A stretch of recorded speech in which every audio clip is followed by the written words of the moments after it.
The updated spirit guide, RGB number 3. Mrs. Rogers and the Haunted House. Brief summary. In the Real Ghostbusters episode, Mrs. Rogers' Neighborhood, the Ghostbusters are called to rid Mrs. Rogers' house of ghosts, but the granny isn't what she seems, and Janine could be left facing a demon in the headquarters alone. The ghosts in this episode include book bats, a furnace monster, a haunted painting, dresser ghosts, 2 possessed topiary lions, a demon bird named Precious, and a Class 7 entity named What?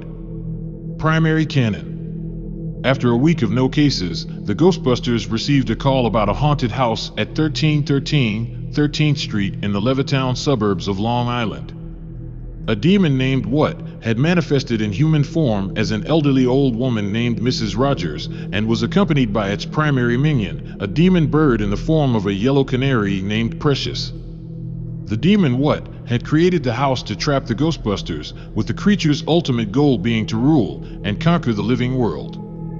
While the Ghostbusters investigated the house, Mrs. Rogers was escorted to the firehouse for safety reasons. This played into the demon's plans, as he had decided he was going to open the containment unit to increase the size of his army. However, a new safety feature had just been added to the containment unit. Access by a security keypad was required to open the grid, and only the 4 official Ghostbusters were verified. Eventually, the Ghostbusters realized that the demon had disguised itself as Mrs. Rogers was behind the haunted house, and they managed to escape. They raced to the firehouse to stop him. The evil spirit took possession of Peter Venkman in order to release the lock on the containment unit. Egon set Winston's particle thrower to the demon's exact frequency, while he set his own to Peter's. The demon was eventually separated from Peter and trapped by the Ghostbusters. As soon as he was trapped, the 1313 residence was sucked into a chest, and then the chest vanished. Secondary canon. In the Inside edition of Tobin's Spirit Guide, it is noted that the demon believed conquest was the only worthy pursuit, and distinguished itself from other demons by being very patient and gathering information from observation for long periods of time. It was presumed that he always possessed a host body and used this body to covertly bring about a world susceptible to its rule, if not going so far as to trigger his own biblical Armageddon. In the latter part of the 1970s, the demon had possessed Sarah Westlake, a young California woman, before it was discovered and forcibly exorcised. In the present, the creature once planned to release all ghosts from the Ghostbusters containment unit and enlist them into an army set on conquering the human world. It disguised itself as a frail old woman and hired the Ghostbusters to investigate an alleged haunted house. The old woman pretended to be scared and asked for sanctuary at the firehouse. The Ghostbusters fell for it, but the security features on the containment unit prevented the spirit from progressing any further with its plan. The Ghostbusters returned to the firehouse, and the demon revealed its true form. A battle ensued on the first floor. The fight did cause some minor cosmetic damage to the station, but the spirit was ultimately trapped.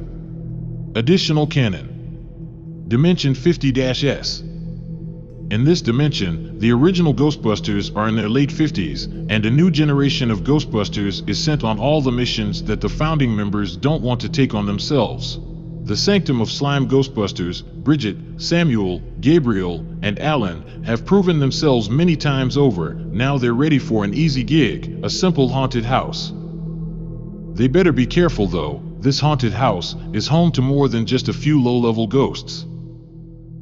Classification. The demon is a Class 7 entity. Class 7s are obsessively malevolent, exceptionally powerful, and can produce and exhibit control over subordinate forms. Such entities are to be considered very dangerous. These are often identified by primitive cultures as demons. Neutralizing them is usually a problematic undertaking at best. Most standard procedures are futile. The most realistic plan is to take measures to prevent these entities from entering this plane of existence in the first place. Where possible, it is best to use rituals or to disperse the spirit's protons using other means. Precious is a Class 6. Class 6 spirits are usually ghosts from lower life forms. Unique solutions are often required to handle these entities, including research into habitats, allergies, natural enemies, etc. The remaining ghosts at the haunted house are presumably Class 3s, usually anonymous hauntings. Distinct human form and personality is sometimes evident, but former identity, i.e. as a living being, is not established. Often difficult to deal with, Class 3 ghosts generally possess sophisticated means of attack and defense. Powers. The demon possesses a variety of notable abilities, including the power of possession. He has demonstrated the ability to take control of humans, such as Dr. Venkman and Dr. Spengler, from 2 different dimensions, in order to release ghosts from the containment unit. Additionally, he is able to shapeshift and has taken on the form of Mrs. Rogers to deceive the Ghostbusters. He also possesses paranormal strength, effortlessly overpowering individuals like Peter Venkman and Alan Crandall. In addition, the demon has the power of flight, as seen in the Christmas episode of the Real Ghostbusters, titled Xmas Marks the Spot. As a Class 7 entity, he can also possess any inanimate object and become intangible or invisible. Precious, the infamous demon bird, possesses a formidable array of powers. These include the ability to control fire, the talent to shapeshift, and the gift of flight. The remaining ghosts in the haunted house are believed to be Class 3 entities, having the common abilities of possessing inanimate objects, flight, and shapeshifting. The lions, in particular, have the ability to transform between a harmless guise resembling ordinary hedge or topiary structures and their true, more ominous form. This transformation is easily identifiable by the changing colors of their appearance. Personality. The demon, known as a leader of evil spirits, was driven by an inhuman thirst for power and domination. His partner in crime, the malevolent bird Precious, shared his wicked nature and cunning ways. Dwelling at the house number 1313, the remaining ghosts served as what's faithful minions, each displaying a mischievous streak. The hedge lions guarding the house were seen terrorizing unsuspecting passers-by, adding to the haunted atmosphere of the residence. Trivia. On page 7 of Ghostbusters, issue 5, Mrs. Rogers makes a non-canon cameo appearance in Manhattan. The demon makes a cameo on a special sketch cover of Ghostbusters, issue 9. The demon makes a cameo appearance in the Real Ghostbusters episode, Xmas Marks the Spot. On page 9 of Ghostbusters, volume 2, issue 9, the demon makes a non-canon cameo appearance on a photo on Egon's board. On page 15 of Ghostbusters, Crossing Over, issue 5, Peter's possessed design is based on his possessed design in the Real Ghostbusters episode, Mrs. Rogers' Neighborhood.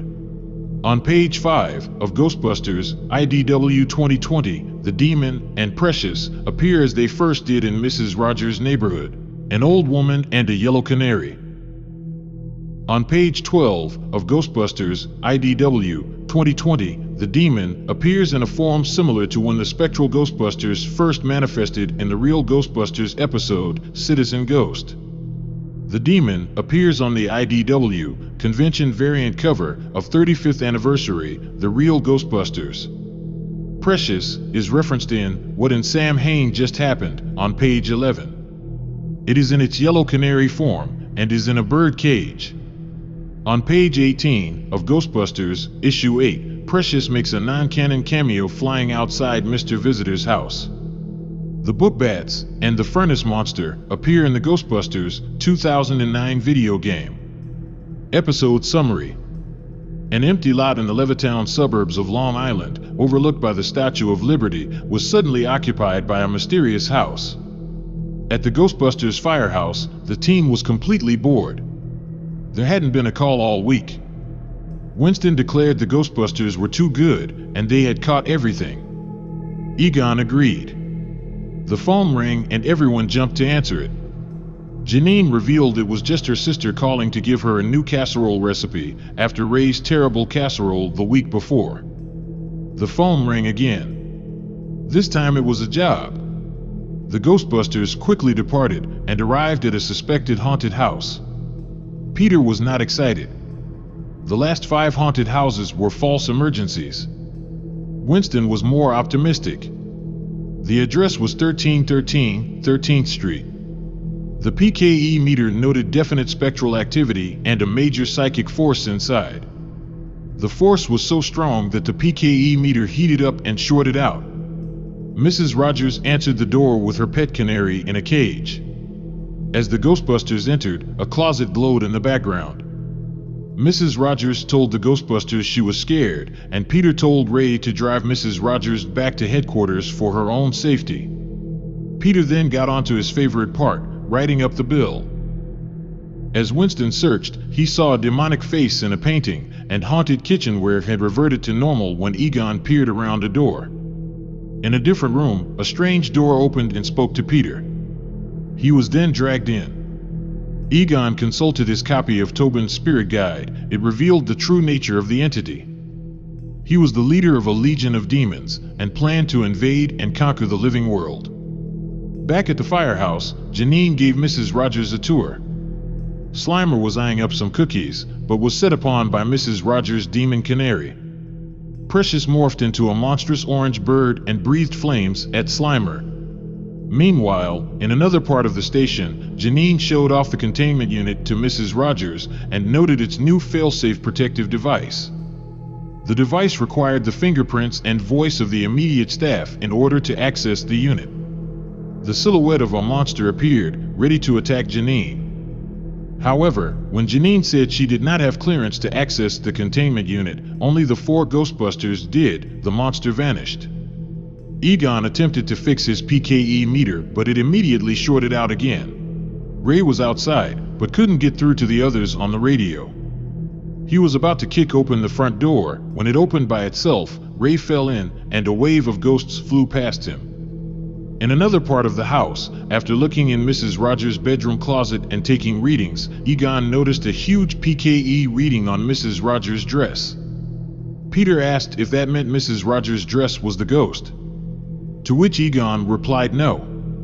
The house then attacked them. The Ghostbusters realized it was all just a trap. They were caught, and as the furnace monster creeped toward them, Winston called for Ray to throw his trap. The furnace monster ate the trap, and then blew up. The explosion propelled the team back outside, into the street. The 2 lions attacked, but Ray managed to subdue and trap them. The Ghostbusters returned to the firehouse and began looking around for the demon. Peter got pulled into the bathroom and was possessed. The possessed Peter and Precious entered the basement and prepared to open the containment unit. Janine, Slimer, and the other Ghostbusters followed them into the basement. Egon's PKE meter indicated that Peter was possessed by the entity. Peter attempted to fight back, but the demon was too powerful for Peter to fight off with his willpower alone.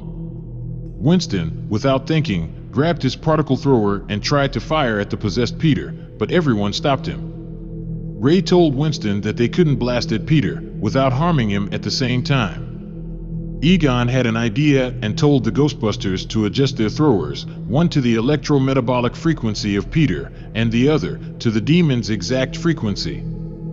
Hopefully that would pull Peter and the demon apart, but if they messed up while doing it, Peter could be lost forever. Precious attempted to stop them, but Slimer kicked him aside. Janine tossed a trap, pulling Precious in. Ray got another trap ready as Janine restored the containment unit to normal. The demon was pulled from Peter and dragged into a trap. Peter was now free. At the same time, Mrs. Rogers' house collapsed in on itself and was sucked into a chest. The chest then popped out of existence. Peter declared he had had it with haunted houses and was annoyed that his hair was messed up. Slimer tried to help him and slimed it. Peter was infuriated and chased Slimer around. The other Ghostbusters declared everything was back to normal, and the city was safe again, for now. Bonus story. Additional canon, 50-S. The entity named What plotted to take over the physical plane, and saw the Ghostbusters as an obstacle. Instead of attacking the Ghostbusters directly, it exercised patience and observed them for years, keeping tabs. It chose to act just after the Sanctum of Slime Ghostbusters returned from aiding the Prime Dimensions Ghostbusters on missions across the multiverse. During an average day in New York, a strange, pink, lightning bolt struck an empty lot in Bayside, Queens, and Mrs. Rogers' house manifested out of nowhere. An onlooker had recorded a video clip and posted it online. Someone had then notified the Ghostbusters about it. Peter Venkman assigned the case to the junior team, the Sanctum of Slime Ghostbusters. They protested as they had just returned from the multidimensional team-up. Peter was not swayed to change his mind and told the team to move out. When the SOS team arrived, Gabriel Sitter registered high readings off the house with his PKE meter. Bridget Gibbons got serious bad vibes from it, and even Alan Crandall felt something was off. Alan kicked the front door open. An old lady appeared at the front of the house. She asked them who they were. Alan explained that they were the Ghostbusters. The old lady said she didn't think they looked like the real Ghostbusters and claimed she would know because she was something of an admirer. Alan wasn't impressed and asked her why she was in the house. She claimed she lived there. Alan contended that the house had appeared out of nowhere. The old lady then revealed she was the demon. She levitated the Ghostbusters up to the ceiling and attacked them with lightning blasts. Gabriel reached for his pocket-sized proton bomb and tossed it at the old lady. The entity was dazed, and this presented an opening. Samuel threw out a trap and thought he caught it. However, the demon had hidden itself in the fibers of Alan's uniform. Bridget wondered why the house was still present if the demon was now trapped. Just then, the house suddenly disappeared. Alan felt a pain and recoiled. His leg was warm, but he chalked it up to the residual ectoplasm on his uniform reacting with the house. After the Sanctum of Slime team returned from Bayside, Egon scanned Alan's suit. He was surprised that the readings weren't as dormant as he expected. He was then called on the intercom by the others and informed that the trap they used to capture the demon was empty. Egon asked if they had any issues with using the containment unit's secure access system. Alan elected himself and the junior team to research the demon while Egon studied his suit. The Sanctum of Slime team left for the New York City Public Library. After reading through several books on demonology, Alan realized the entity had avoided capture and stowed away in his jumpsuit so he could infiltrate the firehouse. Back at the station, the demon partially manifested within the suit and then took possession of Egon. Before he could use Egon to open the containment unit, the Sanctum of Slime team arrived. Gabriel checked his PKE meter and confirmed there was an active presence inside Egon. Alan addressed the spirit, but it refused to give up. The Ghostbusters opened fire. The demon left Egon and manifested into his true form. The junior team and Egon quickly ran out of the firehouse. The creature burst through the firehouse entrance and chased after them. He proclaimed they were all going to die. Bridget quipped they all would eventually, but she doubted it would be today. Samuel took some comfort in the fact that they were at least drawing the spirit away from the containment unit. Gabriel noted that while it was powerful, it still had the right energy profile to be trapped. Egon contended that the traps currently lacked enough power to do so. Alan pointed out that they lived in a major city and they could find power everywhere. He tasked Gabriel and Egon with tapping into a utility box for the extra power while everyone else tried to distract the demon. The entity picked up a car and hurled it at the Ghostbusters. Gabriel realized they didn't have a long enough cable to take the trap to the others. He hailed Alan on comms, but Alan was pinned by the demon. Gabriel asked Alan to lure it over to them in the alleyway. Alan couldn't believe what happened next. The demon clamped his jaws down on him, causing him to fire his thrower. Its head exploded, and Alan managed to get free and ran for it. The headless demon followed behind. Egon gave Gabriel the signal, and he managed to trap the headless spirit. They celebrated the win, and the city was safe again. Unfortunately, the Ghostbusters had triggered a citywide blackout.